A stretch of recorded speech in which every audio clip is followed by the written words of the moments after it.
Israel వాస్తవానికి అమెరికాకి అత్యంత మిత్రదేశం. మనకి మిత్రదేశం, వాళ్ళకు కూడా మిత్రదేశం. వాస్తవంగా యూరప్ సమాజానికి ఇజ్రాయెల్ అనేటువంటిది ఒక దిక్సూచి లాంటిది. వాళ్ళ మొసాద్ అత్యంత కీలకమైనటువంటిది. అట్లాంటి ఏదైతే ఇజ్రాయెల్కి సంబంధించి ఈ మధ్యనే ఐక్యరాజ్య సమితి ఒత్తిడో లేకపోతే వామపక్షాల ఒత్తిడితోనో ఇజ్రాయెల్ మీద ఆంక్షలు పెడతా వచ్చింది బైడెన్ సర్కార్. ఆయుధాలు ఇవ్వకుండా విసిగిస్తోంది, చిరాకు పెడుతోంది. అయితే తాజాగా అవమానించాలనుకున్నట్టున్నారు.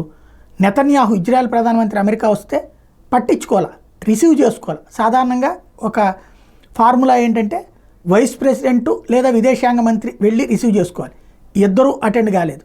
ఆంటోనీ బ్లింకెన్ వెళ్ళలేదు, ఇటు పక్కన కమలా హ్యారిస్ వెళ్ళాలి. ఇటు అధ్యక్షుడు కూడా కలవడాన్ని నిరాకరించారు. ఈ విషయం తెలిసినటువంటి వెంటనే ట్రంప్ రంగంలోకి దిగారు.